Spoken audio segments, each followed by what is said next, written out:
Welcome into the show today. Thank you for making this podcast a part of your day. We've got a humdinger for you today.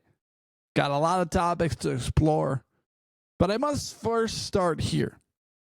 There were some Minnesota Vikings media drama on Tuesday throughout the day. One of my favorites, the Purple Persuasion on X. They call these guys aggregators.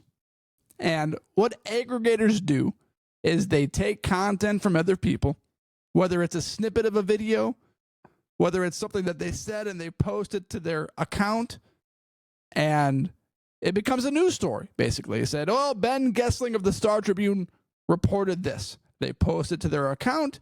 Everybody sees it. Everyone's mind blows. And the Purple Persuasion on X is one of the best to do it. One of the best Minnesota Vikings X accounts there is, because some way, somehow, this guy finds content from all over the place and puts it all in one location, which does huge favors for a guy like me who records podcasts on the Vikings 6 times a week. So what he did is he took a video from Matthew Coller. I think that's how you say his last name. And Matthew Coller is a podcaster, and he calls his podcast the Purple Insider Podcast. I believe I have that right. I'm confirming now. Purple Insider, covering Vikings at Purple Insider. And he posted a video of his content onto X, and the Purple Persuasion took that video, aggregated it, posted it to his own account, and Matthew Coller did not like that one bit. He replied to the Purple Persuasion and said something along the lines like this. He said, "You do not have permission to post clips from my show. Please take this down." In which the Purple Persuasion Twitter account replied and practically said no. The Purple Persuasion Twitter account said something along the lines of, basically, you post this online and you give everybody else free run. And this has kind of gone crazy, because this has been something that people in the Minnesota Vikings media market have responded. Score North Phil Mackey has responded. Tyler Forness has weighed in, and it's become a big debate throughout the day today. And it's pretty funny because Matthew Coller, whatever his last name is being very sensitive about this topic. And he's basically saying you can't post what I post and share it onto your feed and take credit for it. The problem with his comment towards the Purple Persuasion is that the Purple Persuasion account said, "Sorry, Matt, free use and credited properly. File your complaint with X." And then I think Matthew took the complaint and filed a complaint with X. Okay, the problem with Matthew's frustration with the Purple Persuasion, sure, the Purple Persuasion took a video, posted it on their X, but right on the bottom of the tweet says via Purple_Insider. And then it includes a full link to that video that Matthew Coller put out. So what the Purple Persuasion Twitter account is doing, which has thousands of followers, is giving Matthew Coller's podcast free press to thousands of followers. And he says, "You don't have permission to post clips from my show. Please take this down." And Purple Persuasion says, "Sorry, Matt, free use and credited properly. File your complaint with X." And this got everybody into an uproar. Phil Mackey of Score North had a great point earlier today, because as this debate is going back and forth, people are weighing in on this, people are weighing in on that. And man, there's so many different feeds going on this thing. It's hard to track it all down in one. Oh.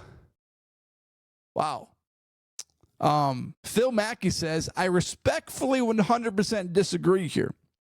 Aggregation, especially when the aggregators give full credit and link below, is 100% straight free marketing for content creators. In an industry where attention equals currency, aggregation can be extremely helpful. Any press, in terms of a podcast, unless it's a guy getting fired, and you can't really get fired from podcasts, is good press. Especially when you're talking about the Vikings. And Phil Mackey was responding to someone else that was on Matthew's side. Tyler Fornes said this: my number one ask of my audience, please stop supporting aggregators and instead give your support to those in media who are actually putting in the hard work. This is a prime example of why Twitter aggregators are predatory and don't really care about those in media. Okay, I get the complaint. But what Tyler does not recognize is that the Purple Persuasion X account is giving appropriate support to Matthew and his podcast. Literally says, via purple_insider. Now, these complainers about the Purple Persuasion X account would have something to stand on if all the Purple Persuasion did was take content, pretend it was his own, and throw it out there. For example, someone I work with for the Wild took a picture while he was working the Minnesota State High School Hockey League game of the thousands of people in attendance at the XL Energy Center. And a bunch of people took that picture, posted it on their own X account, and it got a zillion retweets without any credit to the person that took the picture. Now, there's a fair complaint. But what we see here is someone just being overly sensitive. And that seems to be a big trend recently. Because there's another topic that I saw a lot of sensitive Vikings fans talking about. And, of course, that topic surrounds Aaron Rodgers. And I'm going to get there in a second. But what was so funny about this Matthew Caller situation and his podcast and his sensitivity is that another X account that I've seen roaming around has got 71,000 followers. Dominique Claire says NFL, NBA, fitness, and motivation. SGG_HQ content creator. And what this guy did is he took and checked out Matthew Culler's X account and found a ton of videos from Matthew, from videos owned by Peacock and NFL and NBC Sports, and posting it to his own X account without giving proper credit to NBC, NFL, a picture of The Simpsons without giving credit to The Simpsons. On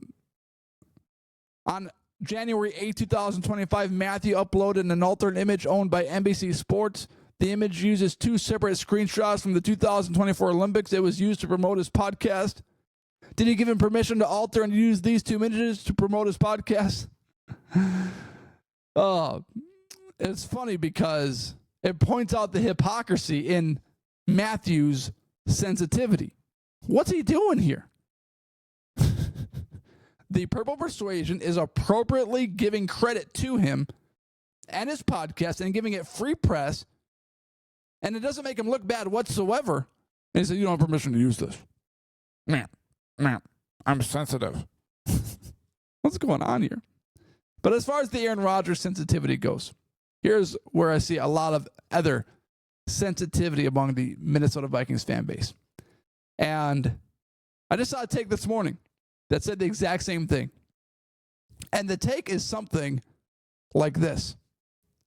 would the Minnesota Vikings lose fans if Aaron Rodgers signed with the team? And this is the most outrageous, blasphemous take I think I've ever heard. This takes sensitivity to a whole new level. So you're telling me that if the Vikings signed Aaron Rodgers, which looks like it's not going to happen, and they were going to win their first Super Bowl, hypothetically, for the first time in their franchise, you are choosing to stand on the rock of, I'm not cheering for this team that I've cheered for 45, 50 years of my life, if that's the case. Because Aaron Rodgers, who used to play for the Packers, is now on the Minnesota Vikings. Doesn't matter his stances on vaccines, doesn't matter his whatever else that he's done, his dark out retreats. Since when would you not cheer for a guy that's going to take your team to the Super Bowl? Hypothetically. This is the most outrageous, most sensitive PUSSY take that I've ever seen. Because it's a lie. You would still cheer for the Vikings. You would not give up cheering your team because Aaron Rodgers was on it. Did you give up cheering the Vikings in 2009 when the Vikings and Favre went on that miraculous run? No, of course not. Because that was a special season. And if the Vikings were to some way, somehow sign Aaron Rodgers, quit fooling yourselves. You would still cheer for the Minnesota Vikings and their organization. Quit kidding yourselves. John Bonus, he goes by @TwinsGeek on X, says he's a Twins fan, he's a geek, it's kind of sad, really, husband, dad, Minneapolis citizen. That's his X description of himself. He posted this on March 14th. As a 57-year-old Vikings fan, I'd rather risk never seeing my team win a Super Bowl with the 20-ish years I have left than have the only Vikings championship be with Aaron Rodgers as my team's quarterback. And KFAN PST took that and nominated it as a preposterous statement. And this is not the only time I've seen things like this. Because @PowerTripBets on X said, can I get an amen? You are going to be so prideful and so egotistical that regardless of the Vikings winning a Super Bowl or not, you are not going to cheer for them if they signed Aaron Rodgers. What? Are you flipping kidding me? That's the hill that you're going to die on? Is Aaron Rodgers signing with the Vikings? Wow, you might be the most sensitive person that I've ever thought of in my entire life. It's just ridiculous. I see stuff like this. And one, it's a lie. And two, it's sensitive. And three, it's SHIT crazy. Oh my gosh. When I see this stuff, it's just outrageous. It really is. The Vikings made a move today, and they signed cornerback Jeff Okudah, who was the former number 3 overall pick and is just 26 years old. And he'll add some competition to Minnesota's cornerback room. This is a classic Vikings decision right here. They get a guy like a Jeff Okudah. They sign him to a 1-year prove-it deal. He's 26 years old. He signs with the Brian Flores defense, which takes players and takes them to new levels and new heights. And now it gives the Vikings another option defensively. They've got Byron Murphy back. They should have Mekhi Blackman coming off his torn ACL. They signed Rodgers, cornerback from the Eagles. And now they bring in Jeff Okudah. And maybe Okudah gets cut in camp, but maybe he doesn't. The Vikings signed Stephon Gilmore, Shaq Griffin to a 1-year prove-it deal. And now the Vikings are signing clearly talented Jeff Okudah to a 1-year contract. And a couple of different things come to my mind when I see this deal. It's a classic low-risk, big splash opportunity for the Vikings. Jeff Okudah's bounced around. He played for the Lions. He played for the Falcons. He played for the Texans. Really hasn't found a home much in the NFL and has really struggled. But he was drafted as the number 3 overall pick for a reason, and he's clearly a talented guy. Just 2 years ago, for the Lions, he started 9 games and played in 13. 3 years ago, in 2022, he played in 15 games and started 15 of those games. And, things kind of went wrong for him recently, but the dude clearly has talent. And the next point that I wanted to make about this signing is that this is a classic case, and this is before the NFL draft starts in April, of you don't know who you're drafting when you're drafting them, and why the NFL draft is the most false sense of hope that you could ever get anywhere in the NFL. So when I see Kwesi dominating NFL free agency, I see a guy that is coming out and bringing prove-it players to the Vikings organization. Versus when I see him draft guys like this year, his last few drafts have just been terrible. Ever since he's really been with the Vikings, it's just been awful. He's got a few guys like Addison. But Jeff Okudah, number 3 overall pick, 26 years old, bust. I'm sure when the Lions drafted Jeff Okudah, they thought he'd be the next great corner in the league. Lasted 3 years with the Lions. And then the last 2 years was on Atlanta and on Houston. He is a great example of crapshoots being all over the NFL draft. Number 3 overall pick. Clearly talented, must have had a good combine, had a great collegiate career. Went to Ohio State. Didn't work out. So when you watch the press conferences done by general managers and head coaches after the NFL draft, remember, they're just spitting complete BS because they don't even know if the player they drafted is going to work or not. It's a gamble. It's a complete crapshoot. And you see that every year in the draft. And that's why it's exciting that Kwesi goes out and makes big splashes on the offensive and defensive line of the ball this offseason, because you're bringing in Will Fries, Ryan Kelly, Jonathan Hargrave, Jonathan Allen, and these are prove-it players, the guys that have been there, done that.